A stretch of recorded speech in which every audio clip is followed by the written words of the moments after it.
Hello students, today we are going to learn about interior of the earth, right?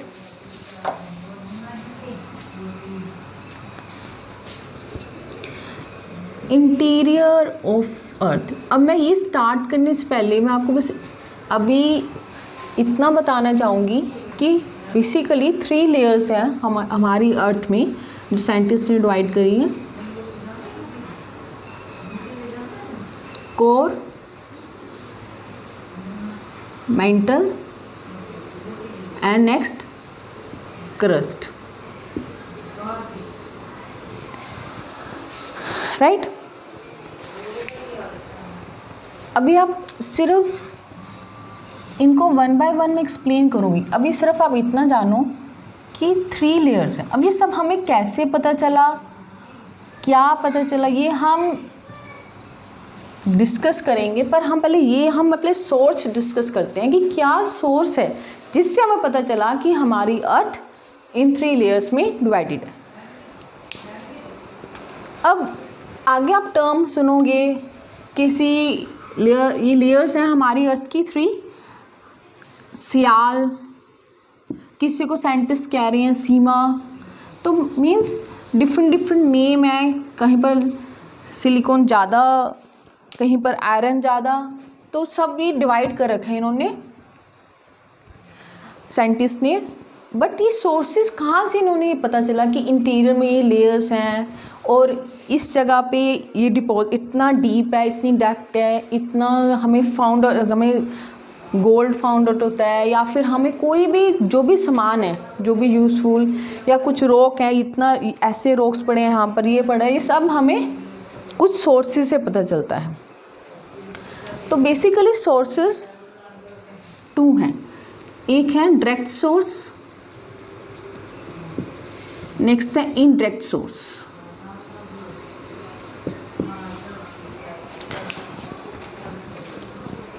अब देखो, जैसे drilling होती है,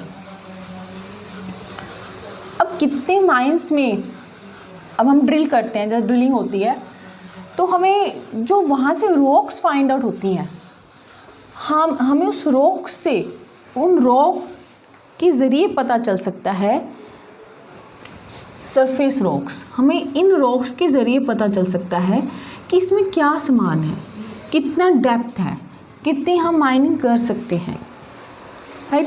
फॉर एग्जाम्पल्स पता होने बहुत ही ज़्यादा ज़रूरी है। जब आप इस क्वेश्चन को एक्सप्लेन करोगे with examples, is very important to explain it, otherwise कोई मार्क्स नहीं है। डायरेक्ट इनडायरेक्ट सोर्स आप डायरेक्ट एक्सप्लेन करोगे, लेकिन एग्जाम्पल्स के साथ एक्सप्लेन करोगे तो आपको गुड स्कोर मिलेगा। अब सफ़ेद, for example gold mines in south Africa में गोल्ड माइन 3-4 किलोमीटर डेप्थ तक। अब हम इससे जो हमें रॉक्स, जब हम माइनिंग करते हैं, हमें जो रॉक्स फाइंड आउट होती है, उसके ऊपर साइंटिस्ट ने सर्च करी है। सर्च करके हमें पता चला है कि वहाँ पर कितनी क्वांटिटी का आयरन है, कितनी क्वांटिटी का सिलिकॉन है, सल्फेट, मतलब क्या क्या हमें फाइंड आउट होता है। हमें एक माइनिंग एक ऐसी ज़रिया है जहाँ से हम फाइंड आउट कर सकते हैं, राइट। अब उसके बाद कुछ प्रोजेक्ट्स चलाए गए हैं ताकि हमें इंफॉर्मेशन मिल सके कि क्या सामान पड़ा है अर्थ के नीचे। बेसिकली क्या है, ये 1960s की बात है, जब हमारी स्पेस एक्सप्लोरेशन बहुत ज़्यादा हो रही थी। तो उसको पैरेलल चलाने के लिए कुछ इनिशिएटिव कंट्रीज़ ने लिए, गवर्नमेंट ने लिए कि हमें पता चले कि अर्थ के नीचे, अर्थ की सरफेसेस में भी कुछ ना कुछ सर्च हो, पता चले क्या है, क्या नहीं है, क्या सामान होता है, कैसे हेल्प हो सकती है। तो उन प्रोजेक्ट्स के मैं नेम लिख रही हूँ, 1 बाय 1 मैं आपको एक्सप्लेन करूँगी। फर्स्ट जहाँ जो प्रोजेक्ट चलाया गया था वो था deep sea drilling project. First deep sea drilling project.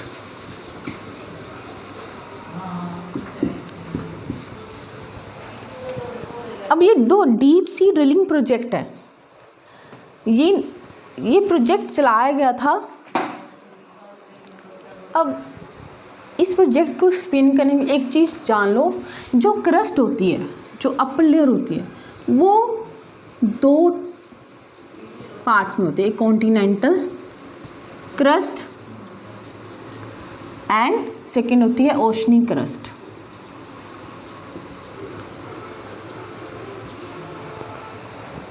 ये चीज़ का पूरा चैप्टर होगा आपको, जो मैं एक्सप्लेन करूँगी आपको। बस अभी आप इतना जान लो कि कॉन्टिनेंटल क्रस्ट होती है, ओशनिक क्रस्ट होती है।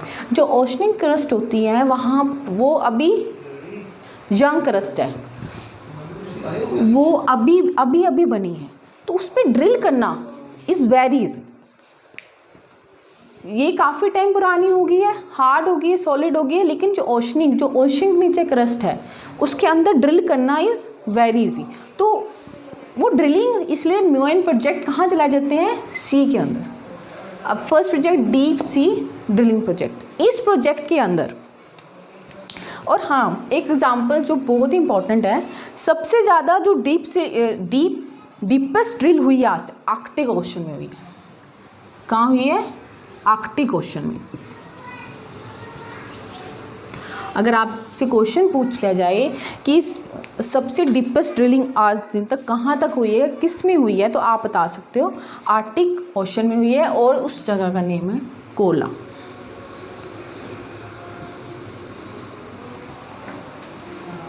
तो सी के अंदर ड्रिल किया जाता है उस लेवल तक जहाँ से हमें जितने लेवल तक हमें इंफॉर्मेशन मिल सके। तो इस डीप सी ड्रिलिंग प्रोजेक्ट के अंडर ही कुछ प्रोजेक्ट स्टार्ट किए, ठीक है। तो वो प्रोजेक्ट हम वन बाय वन एक्सप्लेन करेंगे। फॉर एग्जांपल फर्स्ट प्रोजेक्ट है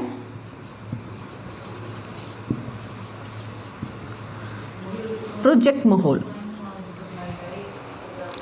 जो ये प्रोजेक्ट है प्रोजेक्ट माहौल, ये 1960 में हुआ था।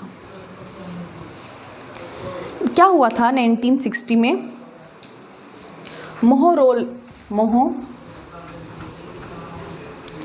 जो ये प्रोजेक्ट करा गया था मोहरोविक, ये एक लेयर है। ये लेयर क्या है, मतलब कि इसको हम, ये क्या चीज़ है, मोहरोविक डिस्कंटिन्यूटी जिसका नेम है।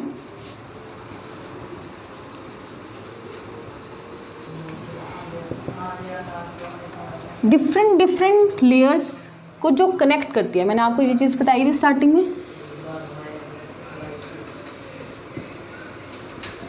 कि कोर होता है, मेंटल, देन क्रस्ट। ये चीज़ आपको मैंने स्टार्टिंग में लिखी है कि लेयर्स कौन सी हैं अर्थ की।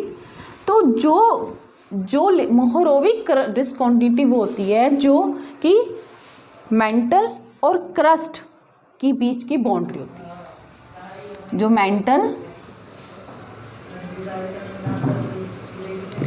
एंड क्रस्ट के बीच की जो बाउंड्री होती है मोहरोविक डिस्कंटिन्यूटी। तो इस प्रोजेक्ट में क्या था कि उन्होंने ड्रिल करा इस लेयर तक ड्रिल करा, और ये चीज़ जानने की कोशिश करी कि भी क्या के अर्थ में समान है जो हम फाइंड आउट कर सकते हैं। ऑब्वियस है, जब आप बाउंड्री में फाइंड आउट करोगे, ड्रिल करोगे, तो जो भी सामान यहाँ हमें मिलेगा, हमें उसकी सबसे ज़्यादा नॉलेज ड्रिल करने से मिलेगी कि भी क्या सामान है। और आप ये चीज़ का ध्यान रखो कि मैंने डीप सी ड्रिलिंग प्रोजेक्ट है, तो ये चीज़ बार बार माइंड में रखो कि हम ओशनिक क्रस्ट, जो कि ओशनिक क्रस्ट है जो ईजिली ड्रिल हो जाता है, तो वहाँ पे प्रोजेक्ट चलाई जा रही है। नेक्स्ट जो प्रोजेक्ट है, ये फर्स्ट था, राइट।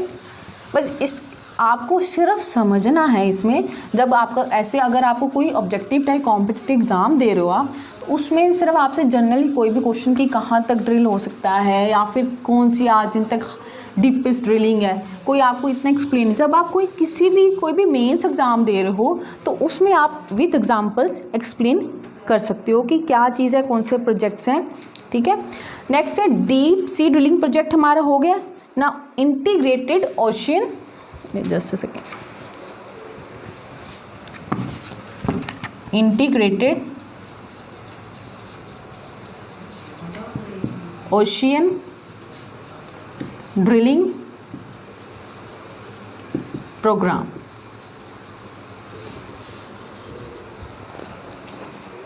राइट, अब हमने डीप सी ड्रिलिंग प्रोग्राम कर लिया। ये क्या है? ये कंपोजिशन, ये प्रोजेक्ट क्यों चलाया गया? कंपोजिशन देखने के लिए। किस चीज़ की composition? Ocean crust, ocean river basin की कंपोजिशन देखने। अर्थ ओशियन जो बेसिन होता है, अर्थ का जो ओशियन का बेसिन होता है, इसकी कंपोजिशन देखने के लिए ये प्रोग्राम चलाया गया था। उसके बाद जो एक और प्रोग्राम है,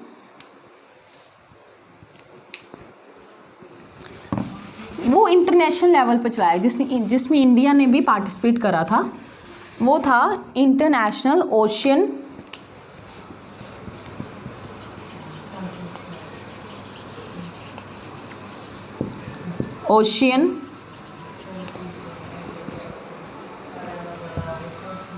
डिस्कवरी प्रोग्राम।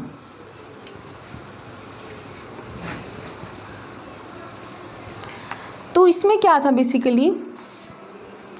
इसमें मैरीन लाइफ समझते हो? यस, अंडर द ओशियन जो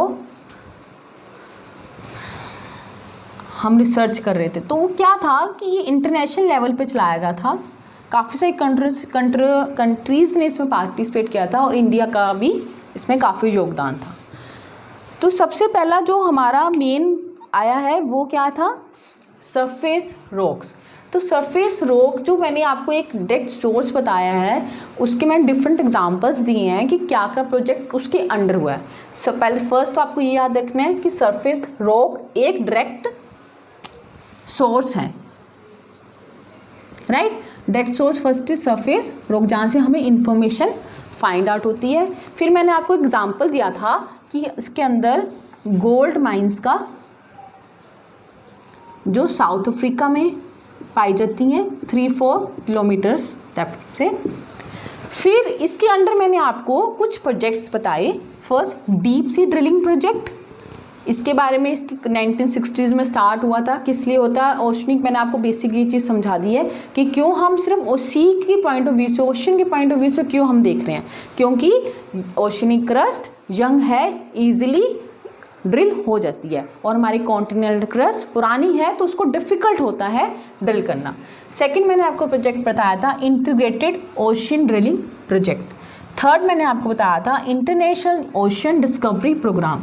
अब जब भी आप एग्ज़ाम में क्वेश्चन का आंसर लिखोगे सोर्सेज में, तो आपने इन तीनों का एग्जाम्पल एक्सप्लेन करके अपना फर्स्ट सोर्स सरफेस सोर्स को लिखना है, सरफेस रॉक्स को लिखना है विद एग्जाम्पल। ठीक है, नेक्स्ट जो हमें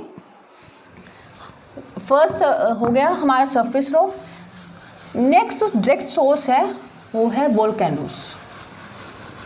अब वोल्केनोस आते हैं तो मोल्टन लावा बाहर आता है। जब वो मोल्टन लावा बाहर आता है, जब हम उसकी सर्च करते हैं, उसके ऊपर एक्सपेरिमेंट्स करते हैं, तो हमें उस लावा से, उस मैग्मा से हमें पता चलता है कि हमारे अर्थ में क्या फाइंड आउट होता है। तो वोल्केनिक इरप्शन, हमें वोल्केनिक इरप्शन से पता चलता है जब वो मोल्टन मैग्मा लावा बाहर आता है कि हमें कि क्या पता चलता है हमें कि उस मटेरियल से हमें ये चीज़ पता चलती है कि उस अर्थ के अंदर क्या क्या डिस्ट्रीब्यूशन है। बट हमें एक चीज़ इसमें ये प्रॉब्लम है कि वो किस डेप्थ से बाहर आ रहा है, उसको फाइंड आउट करना, उसको ऑब्जर्व करना इज़ वेरी डिफ़िकल्ट। वो डिफ़िकल्ट हो जाता है। लेकिन जो मोल्टन मैग्मा बाहर आ रहा है हमारे वोल्केनिक इरप्शन से, वो हेल्पफुल हो जाता है, हमें काफ़ी कुछ बताता है कि हमारे अर्थ के अंडर क्या क्या चीज़ है, क्या क्या चीज़ फाइंड आउट होती है। नेक्स्ट आपका आ जाता है indirect sources.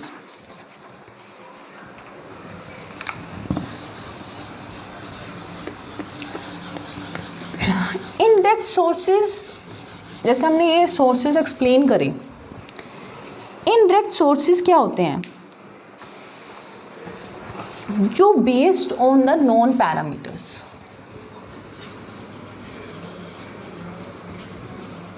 On the non parameters. पता है क्या होता है बच्चों, जब अब जैसे अर्थक्वेक है, अर्थक्वेक आता है तो उसमें वेव्स होती हैं, आगे हम पढ़ेंगे, जैसे पी वेव होगी, एस वेव होगी, तो वेव्स होती हैं। तो क्या होता है, कुछ वेव्स सॉलिड से क्रॉस करती हैं, कुछ वेव्स सिर्फ वाटर के ऊपर से ही क्रॉस करती हैं, और कुछ वेव्स दोनों से क्रॉस कर देती हैं। वो हम आगे एक्सप्लेन करूँगी आपको डिटेल में, बट अभी इतना समझ लो सिर्फ आप। तो क्या होता है, जहाँ हमें पता चलता है कोई वेव सिर्फ सॉलिड से गई है, तो हमें पता है कि अर्थ में उस जगह पे सिर्फ सॉलिड फाइंड आउट होता है, उसमें लिक्विड नहीं है उस जगह पे। कोई लिक्विड से सिर्फ क्रॉस करी है तो मतलब उस जगह सिर्फ लिक्विड है, हमें पता है कि उस जगह, तो इससे हम काफ़ी कुछ एक्सट्रैक्ट कर सकते हैं, और काफ़ी कुछ एक्सट्रैक्ट करा भी गया है। सेकेंड जो पार्ट आता है, फर्स्ट तो बेस्ड ऑन नॉन टेम्परेचर के बेसिस पे, प्रेशर के, डेंसिटी के बेसिस पे, ठीक है ना, टेम्परेचर के बेसिस पे, डेंसिटी के बेसिस पे। अच्छा चलो ये बताओ, डेंसिटी पता है, डेंसिटी क्या होता है? डेंसिटी हम कैसे एक्सप्लेन करते हैं? डेंसिटी होता है मास अपॉन वॉल्यूम, कि कितनी जगह में वो चीज़ कितना स्पेस ले रही है, that is known as density, right. तो मास अपॉन वॉल्यूम ये फॉर्मूला है, जस्ट आपको ये चीज़ बताना है कि कौन सी चीज़ किस जगह में कितना स्पेस लेती है, उसको हम डेंसिटी कहते हैं। तो हमें इससे काफ़ी कुछ पता चलता है कि नीचे अर्थ के नीचे क्या है। सेकेंड जो जहाँ से जो इनडायरेक्ट सोर्स है सेकेंड, वो है मीटेओराइट्स। मीटेओराइट्स क्या होता है, जो भी डेब्रिस जो अर्थ पे, स्पेस से अर्थ पे गिरता है, अर्थ को टच करता है, उसको मीटेओराइट्स कहते हैं। तो वो जब टच करता है अर्थ को, तो उससे क्या, क्योंकि क्या आपने पढ़ा थ्योरी में हमने पढ़ा है कि जो चीज़ से स्पेस बना है उसी चीज़ से हमारा अर्थ भी बना है, प्लैनेट्स हैं सारे। तो जो जिस समान से हमारा अर्थ बना है उसी समान से दूसरे प्लैनेट्स बने हैं। तो कोई भी दूसरे प्लैनेट से चीज़ आती है तो हमें लगता है हम उसको स्टडी कर सकते हैं, हाइपोथेसिस माना गया, हम उसको स्टडी कर सकते हैं कि वो चीज़ भी जो मटेरियल उसमें फाइंड आउट होता है वही मटेरियल अर्थ में भी फाउंड आउट हो सकता है। तो इससे एक चीज़ क्लियर होती है। तो ये थे दो सोर्सेज हमारे जो हमने अभी पढ़े हैं। इसके बाद कुछ कंसेप्ट्स हैं जो जब भी हम नेक्स्ट लेक्चर पढ़ेंगे उससे पहले आपको पता होने चाहिए हम कॉन्सेप्ट्स। तो इंटीरियर ऑफ द अर्थ के सोर्सेज, अभी तक हमने क्या पढ़ा? 2 सोर्सेज हैं, direct source and indirect source. Direct source में हमने क्या पढ़ा है? Surface rocks. सेकेंड हमने क्या पढ़ा था? वोल्केनिक इरप्शन से। फिर हमने इनडायरेक्ट सोर्सेज पढ़े थे, हमने कुछ नॉन पैरामीटर से हमें पता चलता है, टेम्परेचर से, डेंसिटी से, और हमने पढ़ा था मीटेओराइट्स से। ये 2 सोर्सेज थे। अब कुछ कंसेप्ट ये हैं, जैसे आपने सुना हो ग्रेविटेशनल फोर्स है, ग्रेविटेशन।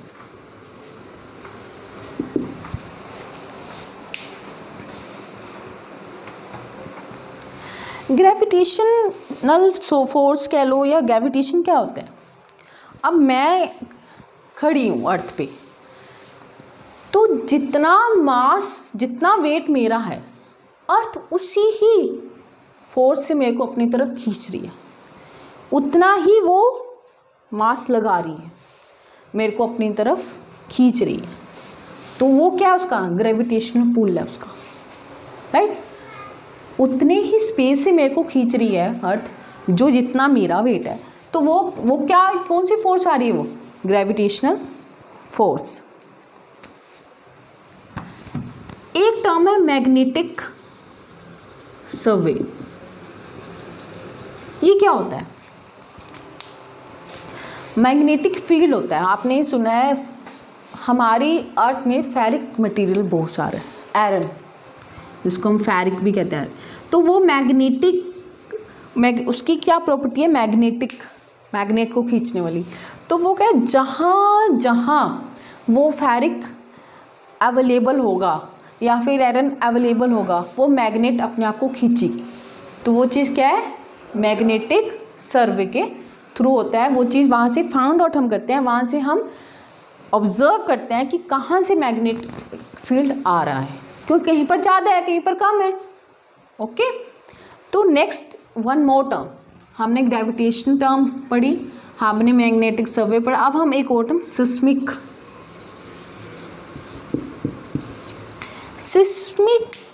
एक्टिविटी क्या होती है, ये नेक्स्ट जब मैं आपको एक्सप्लेन करूँगी अर्थक्वेक में, लेकिन मैं आपको थोड़ी सी डेफिनेशन बता देती हूँ भी ये एक्चुअली में क्या होती है।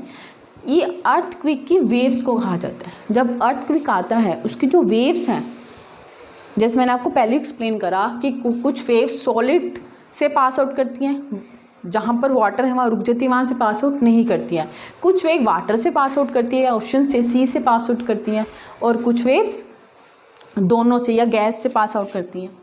तो सिस्मिक वेव्स होती है जो अर्थक्वेक की जब आता है तो उसकी जो वेव्स आती है, उसकी जो लहर आती है जो उसकी आती है, तो उसको हम सिस्मिक एक्टिविटी कहते हैं, राइट। तो आज हमने क्या पढ़ा, आज हमने पढ़ा सोर्सेज कि इंटीरियर ऑफ अर्थ जाने के साइंटिस्ट ने क्या सोर्सेज, क्या प्रोजेक्ट चलाएंगे इंटरनेशनल लेवल पे, नेशनल लेवल पे। तो हमने फर्स्ट ऑफ ऑल ये चीज़ पढ़ी। सेकंड हमने पढ़ा हमने कुछ टर्म्स जानी है, जो टर्म्स आपको नेक्स्ट लेक्चर्स में काफ़ी यूज़फुल होंगी। Okay, thank you.